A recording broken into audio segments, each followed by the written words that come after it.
So where are you coming to us from? I'm in New Jersey. I've been here most of my life. Since the late '80s. We moved out here from Michigan. Nice. Yeah, So, one of the big things that I obviously caught onto your brand and what you're doing is, you put out a lot of great content regarding fasting, right? I think that's, in my opinion, what I feel like you're really, known for as an yeah. influencer online. And, I just wanted to ask you in terms of that, like, how did you get onto fasting? Like, when did that all happen? Like, give us some insight on that. Yeah, it's a good question. So I competed a number of times, 7 times so far in total in bodybuilding. But the first, stint of that, I went all the way up to 2008. Then took some time off. I had a really bad knee injury. Then I was coming back from that. I was getting ready for 2 shows in 2014. And about 8 weeks out from that, now I guess I'll preface it. The way I was coached at the beginning of my bodybuilding journey was a typical, severe caloric deficit. And after that period of time, that first time, 2004, unless I was eating like literally between 1,300, 1,500 calories, I couldn't get lean, man. And I just had to really starve myself. So 2014, I'm halfway through the prep, eating about 1,500 calories at that time, still tracking everything. And 8 weeks out, I'm reading, and I come across some research that states, the stubborn fat that we have for us men, it's typically our love handles, lower abdomen area. The stubborn fat, it's a different type of fat cell receptor, and really the only way to increase blood flow to that area effectively is through fasting. So Mm, the next day, I switched to what people would call intermittent fasting.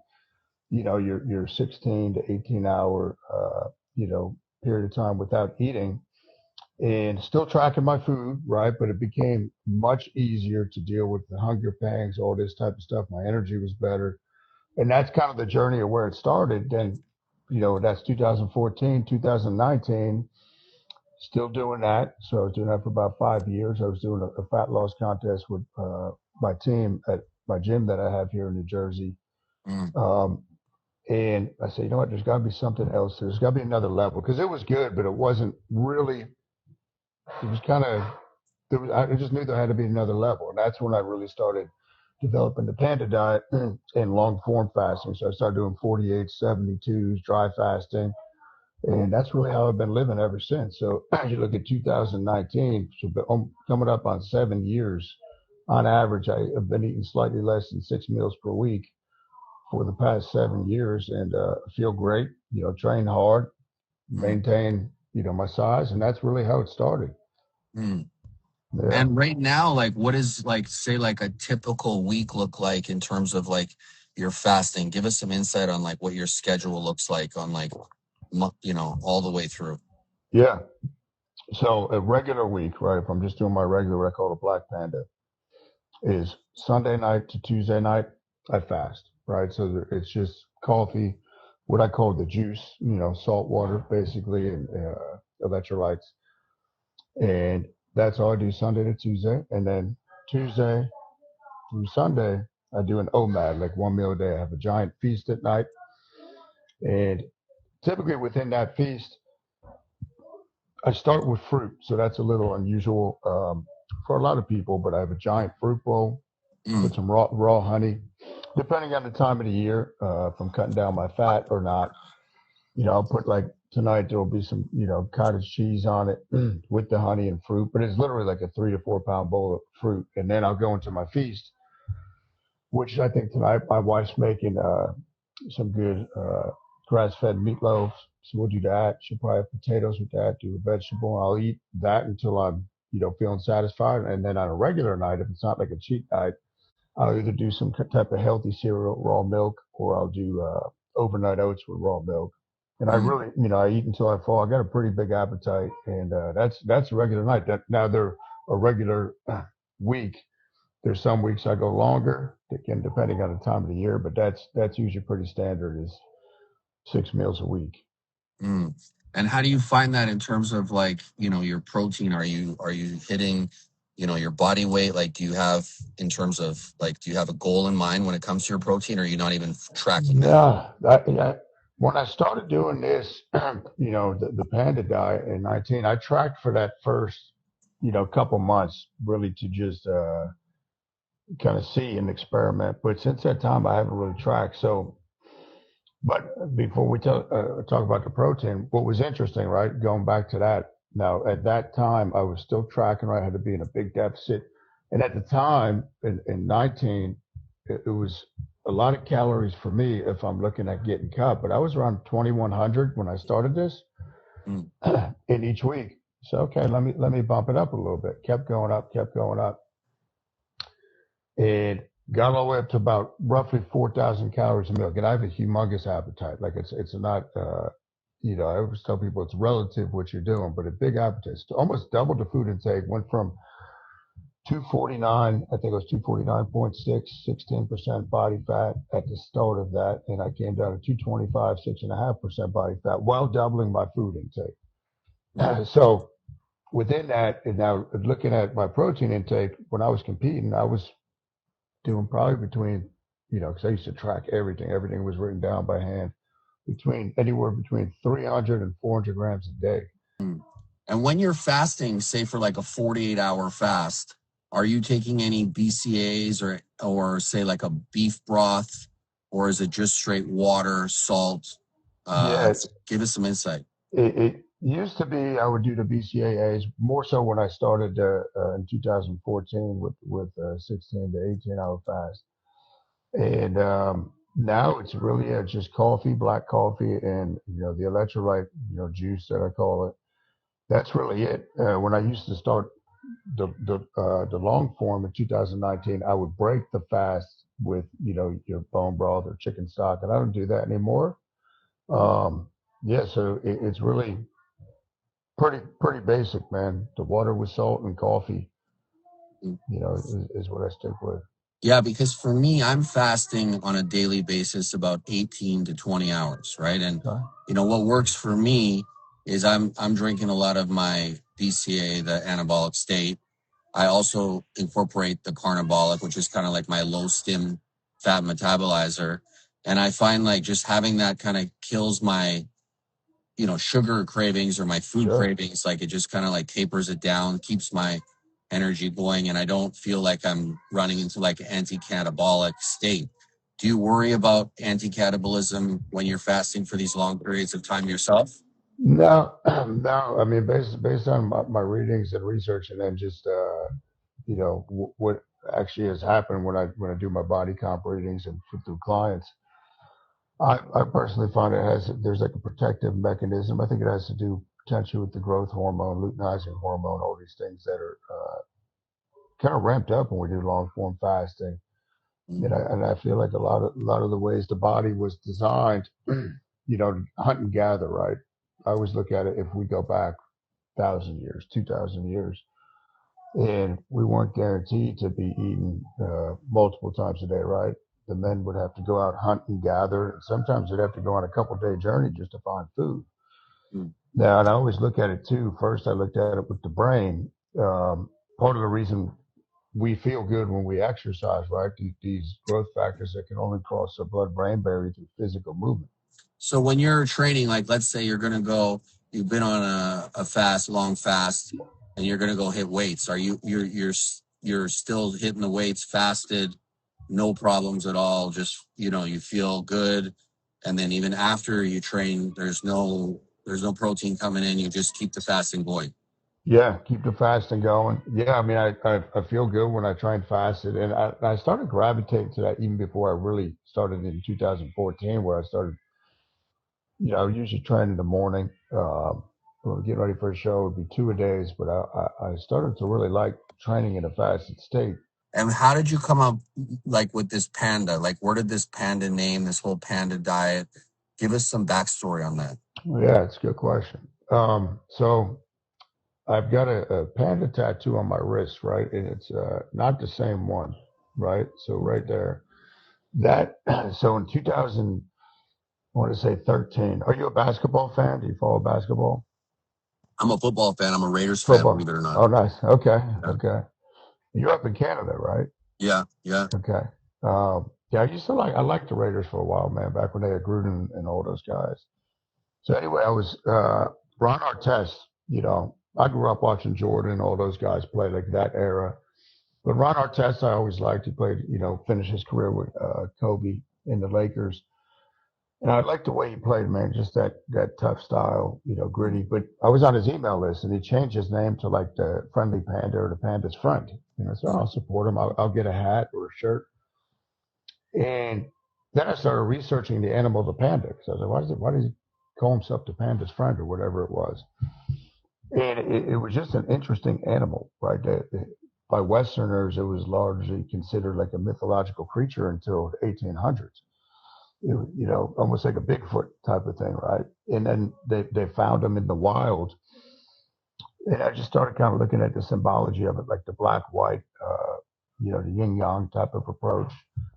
And that's why I started gravitating to it. Now, when I started developing the panda diet, it's got nothing to do with what a panda eats. I mean, they mainly eat bamboo, but I said, I'm going through the fasting protocols, making notes, and decided, okay, what am I going to call the book?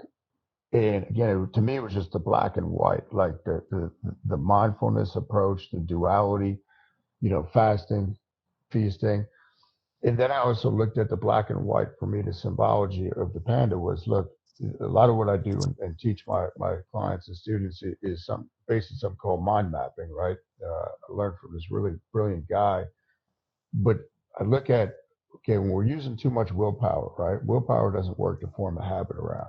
So people leave that gray area out there. Oh, let me see how I feel. If I feel good, I'll keep doing it. Well, focusing on that word decision, which means to sever, to completely cut yourself off from any other possibility. I always go with the approach. It's black or white. You're doing it or you're not doing it. There's no, let's see how you feel, blah, blah, blah. So there's a lot of just symbology behind it. And then when I started, uh, the Instagram, the Panda Man official, I had my personal account, which I got kicked off of and couldn't recover. And me and my crew, that helped me with the videos were like, what are we going to call it? And we started playing around with the Panda Man name, and that's how it kind of came up. But it all stemmed from Ron Artest, who played in the NBA for a long time. Oh, interesting. Interesting. Yeah, yeah. And so now, with what's going on with the panda diet, when you look back on when you started, is there any big changes that you've made like over time from when you started the fasting till now? Like, or maybe even some secret tips that you could release for our audience today? Like, because I know that there's a Yeah. lot of people that are like thinking to themselves, because I would be one of them. Haven't done a 48-hour fast. I've done a 32-hour fast, but the thought of, going on a 48-hour fast for whatever reason seems to, to be quite a lot, right? So Totally. Yeah. what are your tips and what have you learned?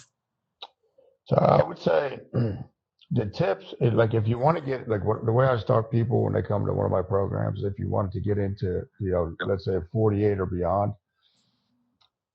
is I start them right out with that, right? Because what I'm doing with that is knocking out any of the lack of clarity or the fear that might be around it, right? Because a lot of people think, oh, I'm going to get shaky or I'm going to not be able to perform. So I start them right out, and it also builds their confidence, right? And then all of a sudden, if you go to the OMAD, one meal a day after that, just the reframing in your mind, it's like, oh, this is not too hard. And then as far as what I've learned over the years since doing it, it really, to me, it's a beautiful way to live, right? Because I was so restricted with what I was doing for almost 2 decades prior to that with my food, where it's very liberating, right? Like selfishly, when I started it, it was, man, I get, like I told you, big appetite. I want to be able to eat. Like I don't want to have these little diet meals uh, that weren't really serving me either. Because again, I couldn't really get lean unless I was starving myself. And it's really got to go in with the mindset that yeah, you could use it for different reasons, but when people come to me, it's like, hey, go in with the mindset that this is going to become your lifestyle. But then ultimately, we experiment with different types, different lengths, things like dry fasting. But let's settle on something that, in your mind, theoretically, you can do forever, right? It's got to, I would say, it's got to be functional and sustainable. You can do it anywhere, and again, in theory, for the long haul if you want to do it. Mm. So there hasn't been like too many like tweaks to it really since I started it. Right. And Mm. now I'll tell you that the dry fasting is a fascinating thing. When I started doing that in 2019, I wasn't quite ready for it. I was doing it to test it out, but it could be hard. But now at this point, what I found is in many ways the dry fasting is simpler, right? You're not kicking up any of the digestive enzymes with any fluid coming in, but mentally it could be tougher, right? Because people will go to uh, water, you kind of have as a safety mechanism, just like they do with food, right? Like it's okay, I'm not feeling good, let me eat, right? So a lot of people out there that maybe aren't into the health game like we are, they'll just eat for comfort, right? They eat to relieve stress.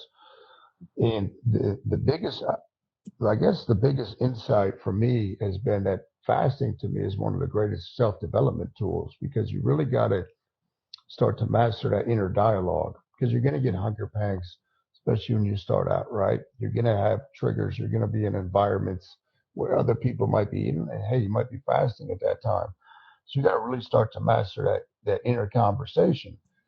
And Mm. then, it kind of led me much deeper into my personal faith too, right? Where it was just, I always looked at mind, body, and spirit, but I feel like the fasting kind of opens you up to that channel much more. So I would say it's it's all mindset if you're going to do it. I think it's mindset, and you got to lock in on that and become more and more self-aware of what is that you're telling yourself up here. What are you picturing in your head? Mm. Mm. And in terms of, windows with the fasting, right?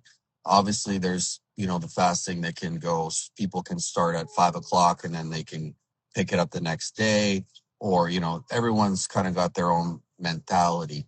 What window is some like just someone starting out and they want to, get really good results? Do you have a specific window that you suggest? Give us some insight. Yeah, so I typically recommend the dinner time for people, right? Now, if you look at physiologically, is the best time of the day for people to eat. If we're just looking at everyday circadian rhythms, probably around lunchtime. But I go back to the mind mapping stuff that I do. Most people aren't going to form a habit like if they're doing OMAD around eating lunch every day. If they have a family or they got different social events, usually dinner is the most social meal. If we're just looking at the overall.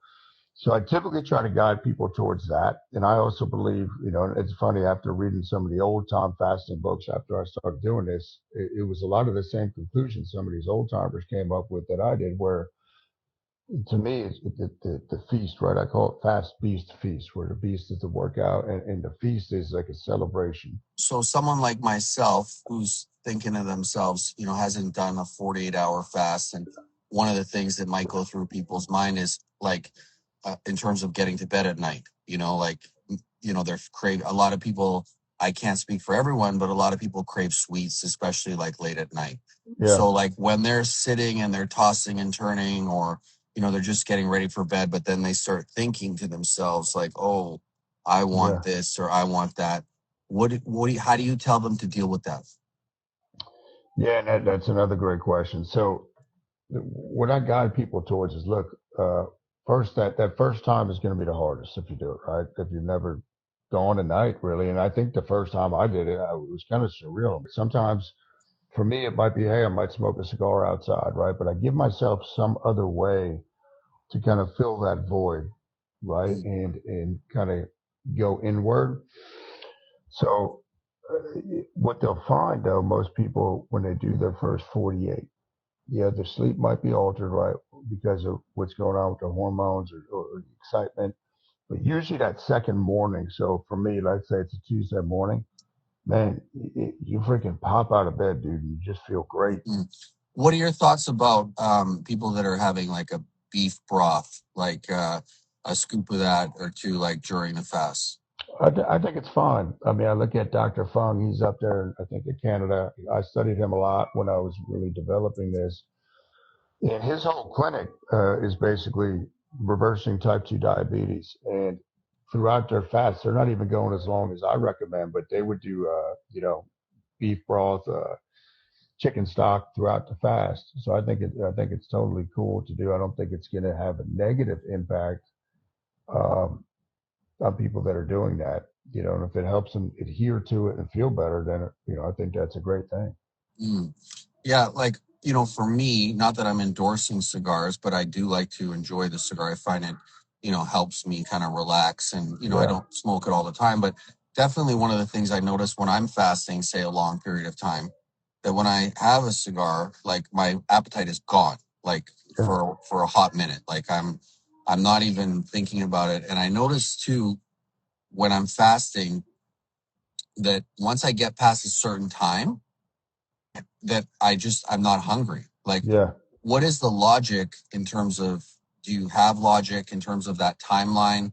Like when that happens, like, and can you give us some insight? Because I know a lot of people are like, well, that doesn't make sense. Or maybe they're thinking like, the longer I go, the more hungry I'm going to get. So maybe you could just fill us in on what happens there. Yeah, no, it's a great thing that if we look at basically uh, food entrainment patterns. So people are used to eating breakfast, lunch, dinner, right? Then the expectation of food is okay, breakfast, lunch, dinner. Usually, as those times approach, you're going to get a release of ghrelin, right? One of our main hunger hormones, and you'll get this hunger pang. And what you'll see though with the longer fasting, especially if you're doing it consistently, those entrainment patterns, those ghrelin releases diminish, and they get less and less over time, to the point where, like, if people are doing, when they've been with me a while and they're doing a 48 or a 72, and I'll have people actually time it. Like, if they actually time how often they feel hungry, you're talking like in a 3-day fast, like less than 2 minutes, right? But it can magnify in somebody's mind. So I always tell people, again, this is like the inner dialogue aspect. What you focus on expands. So when people start really focusing on the hunger, become an issue. And if you look at it as that, right? Because if I told you, hey Jason, you're going to be angry tomorrow for 5 minutes, you might be like, well, that sucks, but it's only 5 minutes. And I look at hunger the same way. Like, it's not going to be this long drawn out thing. If it is, then we're doing something wrong. So if you look at it as, hey, it's a good thing, this is what fat loss or deep inner health feels like, and also, hey, it's gonna come and go. It's more of an, if you view it as an emotion, it really just kind of shifts the whole concept of hunger in your mind, and that's how you win the mental game with it. Mm. I like that. This is what fat loss feels like. I'm Dude, going to use that. dude, it's great. It's a I, great switch, man. It's a great I flip. I think that is an amazing flip. Before we wrap up today, is there anything that you wanted to talk about or any questions you had for myself? Yeah, yeah. Tell me, I did some research on you. How did you get into what you're doing, Nutrabolics? Like, what was the path? Yeah, so about 25 years ago, I was working at a vitamin shop and I was the top salesman there. And I would see these people coming in, these reps, and a lot of them I felt like didn't have a lot of concrete knowledge. It was kind of like they were shooting from the hip when they were speaking to me. And I had just finished researching about certain ingredients. So I was very privy to a lot of the information that was out there. And when I would ask them about these ingredients, just for to get their feedback in their products, I wasn't getting, kind of like, the information didn't make sense. It was like apples and oranges. So then one day, my high school friend, he came into, the store, and he wanted a job, and we gave him a job, and then I trained him and he became the number one salesman. So after a while, I was like, whoa, like, this guy is amazing. And we started chatting. We started saying, like, we should just do our own thing. Like, these guys are like, they're really like, I'm blown away. These guys are rolling up in like BMWs and Mercedes and blah, blah, blah. And I'm thinking to myself, like, we got a lot more real knowledge, like, between the two of us, like, that we should apply. And we saw a void in the market for these premium quality, innovative products. I felt like there was a lot of, during that time, 25 years ago, it was a long time ago, I felt like people were still riding that sort of, very simple type of products, like we're talking about the time when like MetaX was like big, making these huge meal replacements. Like there was really, it was a different era, right? And honestly, like we hit the ground running back in 2002. And, here we are today, 25 years almost coming up. And yeah, it's been a great ride. And, nowadays I think, with the innovation that's happening, I mean, it's only getting more and more exciting. We got more and more exciting products coming, new flavors. Nutrabolics really has never been at a stage that we are today, like from our supply chain to our team. We got a great team. I think our team is the strongest it's ever been. And I'm always a big believer in, trying all the competitors and then like getting a real understanding of what we're up against. And then we start formulating and then we start sampling. Smart. And, if I don't get people, like, I don't like to, one of the things that people don't know about me is if I have to ask you what you think about Nutrabol, what you think about a product, the product's not good enough. You should drink it and you should be like, wow, like without me asking. Like if I have to be like, hey, how did you like that product? It's not good enough. Like that is my motto. It's like, we want people to try the products and be like, wow, like that's like, we shoot for wow in all we do. And that's kind of our if we keep that going, I think we'll be, hopefully another 25 years. That's awesome, bro. What would you say is the thing coming out that you're most excited about? I have a personal favorite flavor that's about to come out this year that I've been banging the drum for a long, long time. And I can't say what it is, but let's just say it's going to come out around St. Patrick's Day. So coming up real soon. Nice. And we just couldn't get it to the point of wow for a long time. So we finally, after like 3 years, and I'm not even joking you, and like probably like 52 samples, I think my business partner was ready to give up at about sample number 7. But I was like, no, we're going to keep it going. I really want to launch this flavor. So I think this St. Patrick's Day flavor is probably the most exciting flavor for me, just because it's my favorite flavor. It's coming out and we've spent so much time on it that I'm really excited for it. Thanks for coming on the show, bro. I really appreciate you too. Have yourself a great day out there. Thank you, Jayson. Let's be in touch, okay?